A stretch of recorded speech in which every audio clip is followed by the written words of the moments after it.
Hello again, and welcome to the Late Encounters update for 18th of January 2016.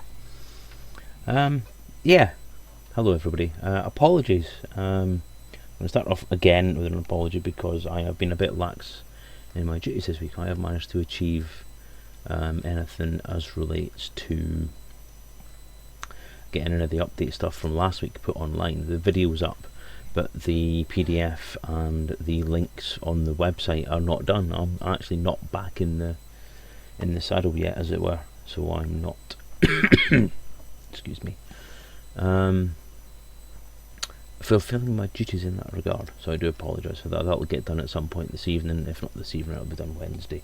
I'll get everything up to date for you. I apologise for that. Anyway, without further ado, if he gets the right keyboard, let's go into the update for this week. Okay, contents. Again, the agenda was put out rather late. It's only been out for the last 10 minutes because, again, just time went away. And there's been some issues today that have kind of taken my attention away from what I was doing. So I apologise for that again. I've got that yawning problem again today. So, anyway, without further ado, we'll go into what's actually going on. Now, I'm going to cover something called Project Mondeo, which I've given a name to something, so I like it. You'll see why in a bit. I'll be looking at the Hex controversy, upcoming events, and next update. So there you go. Project Mondeo is related to the miniatures rules, which I'm working with Colin Ford. Now, if you don't get it, then you know I despair. In fact, kind of making that joke a despair anyway.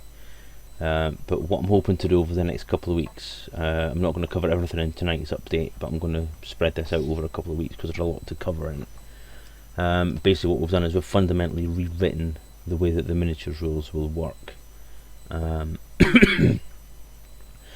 what the root of this project was, if you're not aware of it already, is that Colin Ford has been running some miniatures games based at that point in time quite closely on the X-Wing miniatures rules, and has moved away from that system because it didn't address a few issues that he was having, and there were problems with the licensee for X-Wing not wanting to release their rules to him, which is fair enough. But what it has done is it has expanded that mandate now to sort of become a game in its own right, which can only be a good thing because it's going to harness the creativity of Colin, who is doing it, who up until he got in touch with me about this had been doing an absolutely amazing job of putting together a very interesting and fun to play miniatures game in its own right, although using quite a lot of the concepts from that board game.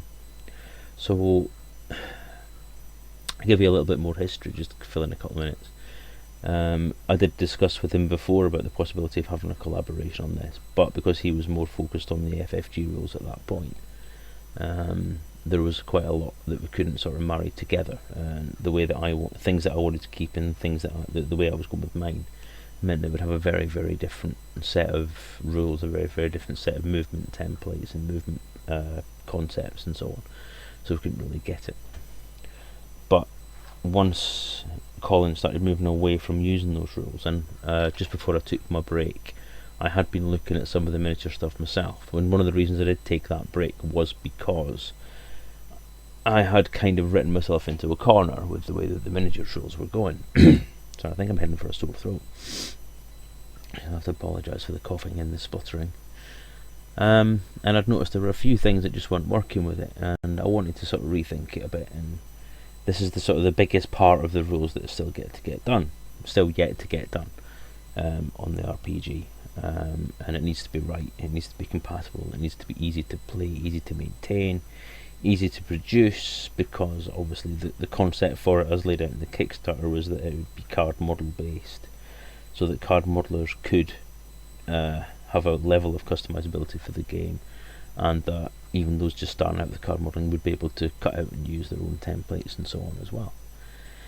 Now, the way things were going, it was looking a little bit off the side with that. Now, obviously the goals we've got here would make sure, the initial conversation we had was obviously try and make sure that the rules between both concepts would be compatible, and the intent from the start was that Colin's miniatures rules would have 2 levels of difficulty. You would have the basic rules, which would give you a basic, easy to set up, quick to play, half-hour session with very few actual stats.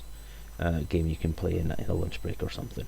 And then the advanced rules for Colin's set would bring in some of the more complex movements and the more complex aspects of the game. And that made it more of a simulation, put more of the simulation aspects into that game. When we started talking, what we were looking at was making the RPG sort of the next level up from that as well. So there'd be an additional level of complexity involved, because you'd be including elements of the RPG in there as well. So that was the plan. The goals that we had would be that the miniatures rules would be compatible with the RPG's rules. Wouldn't be moving too far away from Colin's vision of what he wanted to make it as a quite simple and easy game to play, and that would have much easier use for RPG owners, because at the moment I think the miniatures rules take a sort of quantum leap away from what had been happening. So the dice rolling system to resolve combat is one thing that's been retained after the negotiations of the last few weeks. Colin is happy to take on board the dice rolling system, which is D6 based, and uses the dice pool concept. So essentially, if you have an X amount of dice that you can use for your attack, and you have X amount of dice that you can use for your defense. Hello, Stephen Carey. He's happy to take that on board, so that is a very good thing. Over the last few weeks, we've kind of worked out how that would tally into the ship stats, and how it would involve player stats in that. So that seems to have gone well. Now, the biggest aspect of that, I think, has been the Hex-based system of movement, and pretty much everything has been discarded. And then more focus. So yeah, Hex is discarded. Anyone who knows me and has been following these updates and has been kind of following the development of the RPG from the start is probably thinking that's a hell of a change. And for me it is. I've been a huge fan of Hex-based systems for most of my life, ever since the fastest Star Trek role-playing game came out. And that has kind of been my aim, is to try and recreate that kind of game, that kind of feel, that kind of movement ethic. But the more I've kind of looked at how it affects the RPG and how it works with the miniatures game, has kind of been it's been more of a constraint than it's been a bonus, because it's limited so many different things, including things like field of fire and firing arcs, movement arcs, that kind of thing. Everything's very restricted. It did work well as far as things like turn rates were concerned, but it was causing more problems than it was, and the fact that I took that design ethic into the game itself may have been a bit of a problem. So I think I'll go into that in this. So at the moment I'm kind of moving away from the idea of using hexes, at least in the miniatures rules. The hex trackers I'll come to in a second, the little hex rules that kind of solved a problem for me a while ago, I'll come to that in a bit. The purely logistical and the purely player focused aspect of it, or the buyer, the player, the person who buys this RPG and that has this book of stuff, or this PDF full of templates they can cut out and play, using hexes is not particularly friendly to them, I have come to realise, because they're an arse to cut out, and it's difficult to actually get a decent layout for them. You've got a lot of wasted space and a lot of intricate cutting out to be done, so they're not great. Using the hexes on the vehicle cards themselves was fiddly as well. That's talking about the hex trackers again, I'll come to that in a second. But the main thing is, yeah, the aesthetics of it as well, which I've not touched on the slide, are pretty much that there's a lot of restricted space. So any space that could have been used around the card to display anything like stats or information or arc information was kind of cut off by the fact that you're losing those corners.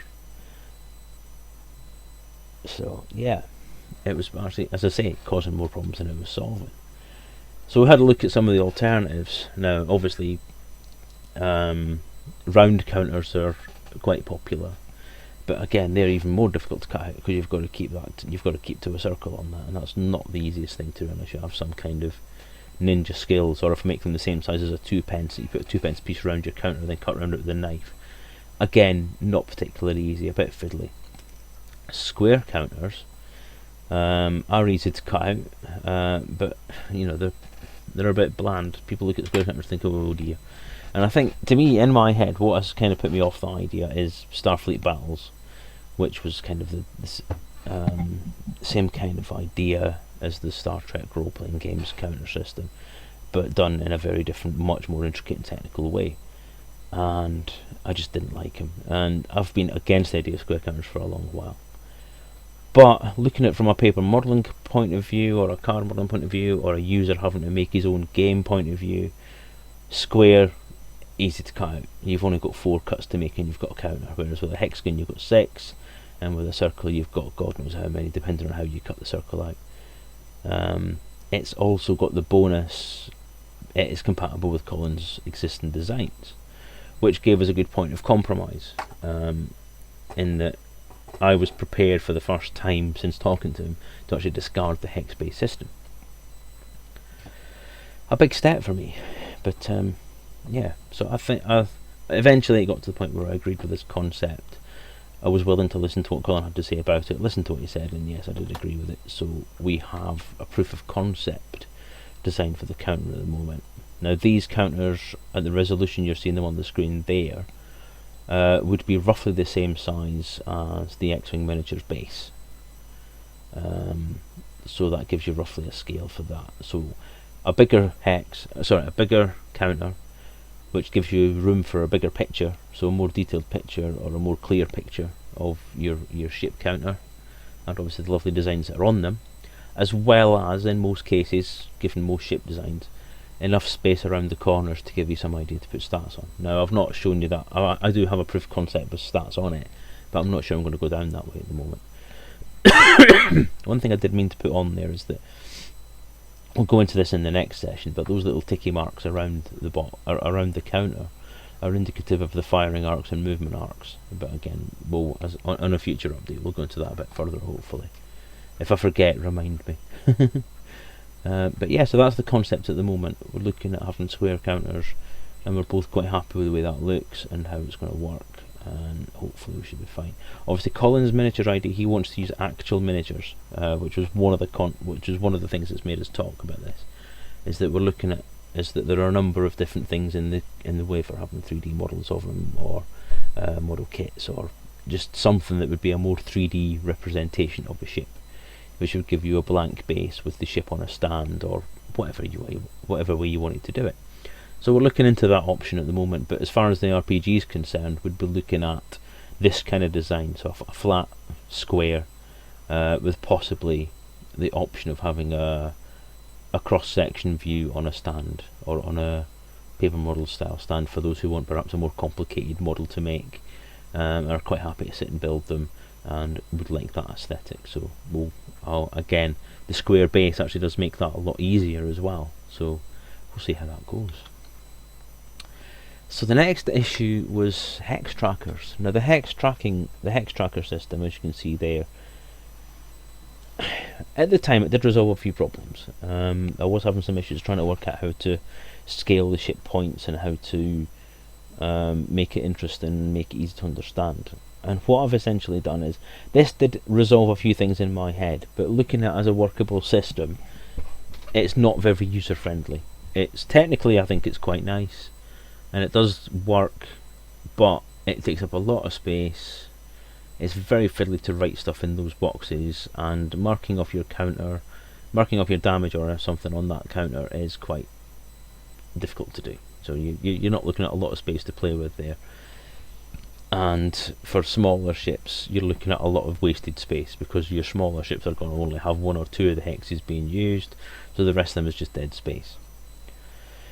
So what it has done is it's given me a jumping point now. It solved things in my head, it let me straighten my head out as far as what the stats should be like, and it has allowed me to sort of jump on from that and create a different method of doing it. And me and Colin have kind of worked quite a lot in the last week or so on getting these stats right, Luckily, the list of stats that I did for the last iteration of the game seems to stand up to some fairly good scrutiny, which is quite good.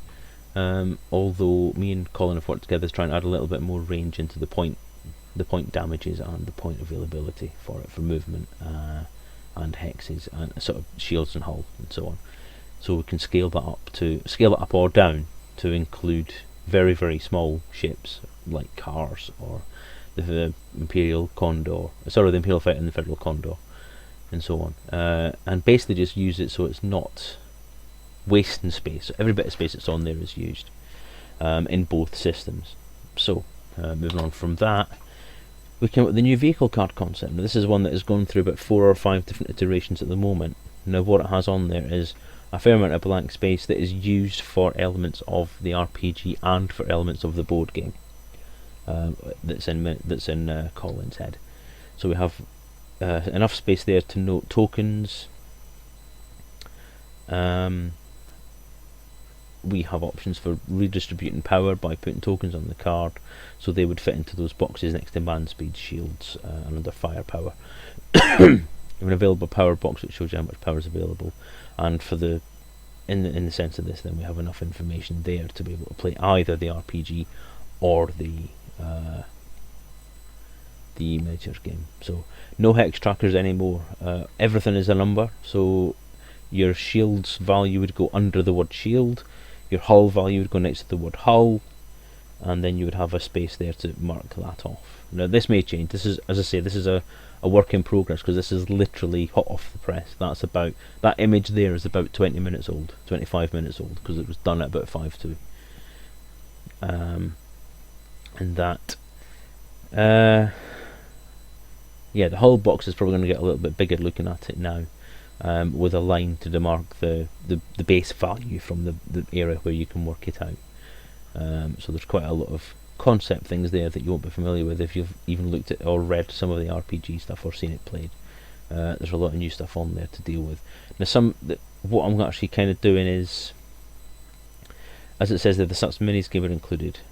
This ethic I had before was working on the narrative rules. The fundamental change in the system that's gone into the miniature side of things, or the combat simulator side of things, depending on what side of the fence you're on, whether you're on Colin's side or my side, is very, very different, and this will then feed back into the narrative rules in a different way. So rather than narrative rules leading on into the Starship Combat Simulator, you're going to find that I'm going to have to go through all the narrative rules and bring them out slightly to meet with the miniatures concepts, or the visualization concepts and so on.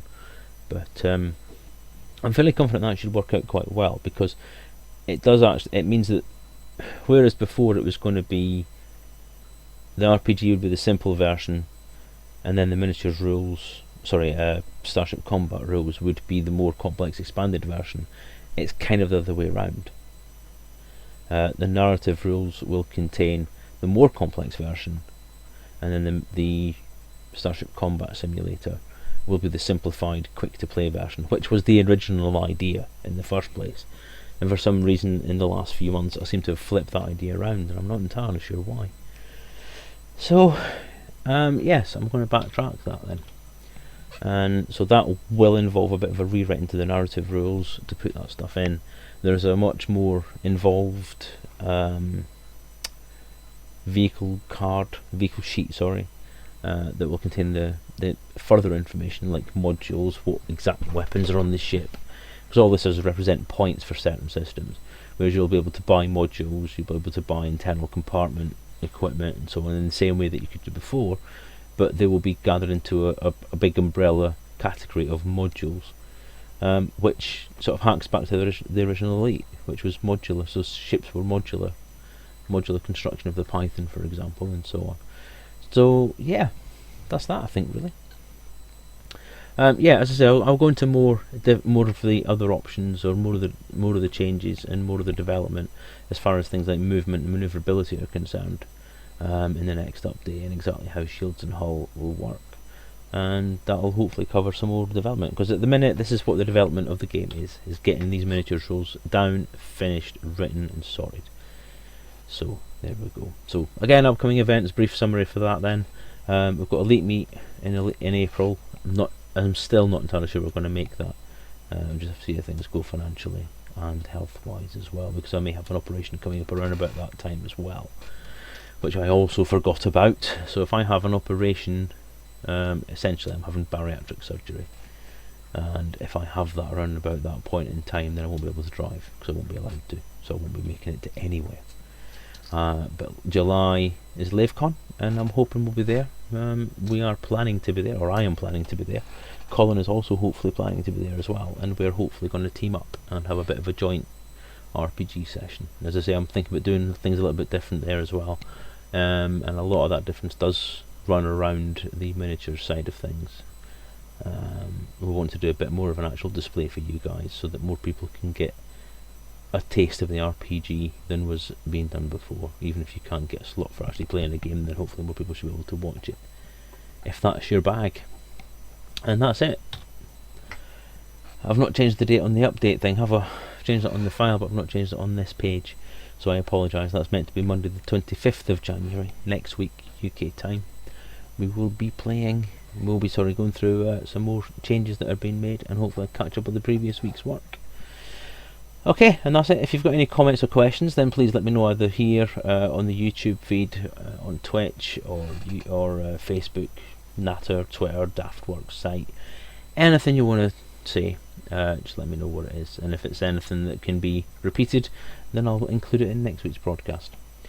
I'm not going to be doing the Monday night stream tonight. The other half is not well at the moment, so I'm prioritising family health and my carer's duties over my playing duties this evening. But I will be on tomorrow evening at the same time, so Monday night stream will be Tuesday night stream for 1 week only, and I'll be doing my usual exploration crap, so hope you look forward to that. Okay, so that's pretty much it, guys. I appreciate your patience. I apologise for the lack of organisation this week, and hopefully we can sort things out a bit better for next week, and I can actually remember and get stuff put online, which is always a good thing to do. So take care, guys, and good night.